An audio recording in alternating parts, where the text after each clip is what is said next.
ವೀಕ್ಷಕರೇ, ನಮ್ಮ ಚಳ್ಳಕೆರೆ ಟಿವಿಗೆ ಸ್ವಾಗತ. ಇಂದಿನ ಪ್ರಮುಖ ಸುದ್ದಿ. ಅಂತಾರಾಷ್ಟ್ರೀಯ ಅಗ್ನಿಶಾಮಕ ಆಚರಣೆಯ ಅಂಗವಾಗಿ ನಗರದ ಸರ್ಕಾರಿ ಕಲಾ ಕಾಲೇಜಿನಲ್ಲಿ ಮಂಗಳವಾರ ಟ್ರಯೇಜ್ ಮಾಕ್ ಡ್ರಿಲ್ ಮೂಲಕ ಅಗ್ನಿ ಅವಘಡ ವಿಪತ್ತು ನಿರ್ವಹಣೆಯ ಅಣುಕು ಪ್ರದರ್ಶನ ನಡೆಸಲಾಯಿತು. ಕರ್ನಾಟಕ ರಾಜ್ಯ ಅಗ್ನಿಶಾಮಕ ಮತ್ತು ತುರ್ತು ಸೇವೆಗಳ ಇಲಾಖೆ, ಭಾರತೀಯ ರೆಡ್ ಕ್ರಾಸ್ ಸಂಸ್ಥೆ, ಜಿಲ್ಲಾ ಆರೋಗ್ಯ ಮತ್ತು ಕುಟುಂಬ ಕಲ್ಯಾಣ ಇಲಾಖೆ ಹಾಗೂ ಕಾಲೇಜಿನ ಎನ್ಎಸ್ಎಸ್ ಘಟಕದ ಸಂಯುಕ್ತಾಶ್ರಯದಲ್ಲಿ ಕಾರ್ಯಕ್ರಮ ಆಯೋಜಿಸಲಾಯಿತು. ತುರ್ತು ಸಂದರ್ಭಗಳಲ್ಲಿ ರಕ್ಷಣಾ ಕಾರ್ಯಗಳ ಸಾಮರ್ಥ್ಯ ಹೆಚ್ಚಿಸುವುದು ಮತ್ತು ಸಾರ್ವಜನಿಕರಲ್ಲಿ ಜಾಗೃತಿ ಮೂಡಿಸುವುದು ಇದರ ಉದ್ದೇಶವಾಗಿತ್ತು.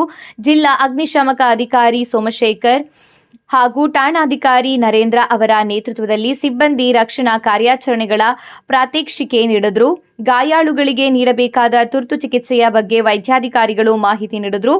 ಟ್ರಯೇಜ್ ವಿಧಾನವನ್ನು ವಿವರಿಸಿದರು. ಭಾರತೀಯ ರೆಡ್ ಕ್ರಾಸ್ ಹಾಗೂ ಎನ್ಎಸ್ಎಸ್ ಸ್ವಯಂ ಸೇವಕರು ಸಕ್ರಿಯವಾಗಿ ಪಾಲ್ಗೊಂಡರು. ಈ ವೇಳೆ ಜಿಲ್ಲಾ ಕಾರ್ಯದರ್ಶಿ ಮಹಾಜರ್ ಉಲ್ಲಾ, ಜಂಟಿ ಕಾರ್ಯದರ್ಶಿ ಗಿರೀಶ್, ಡಾಕ್ಟರ್ ಸಂತೋಷ್, ಭರತ್, ಪ್ರಾಂಶುಪಾಲೆ ತಾರಿಣಿ, ಶುಭದಾಯಿನಿ, ಎನ್ಎಸ್ಎಸ್ ಅಧಿಕಾರಿ ಪ್ರಸಾದ್ ಸೇರಿದಂತೆ ಸಿಬ್ಬಂದಿ ಉಪಸ್ಥಿತರಿದ್ದರು.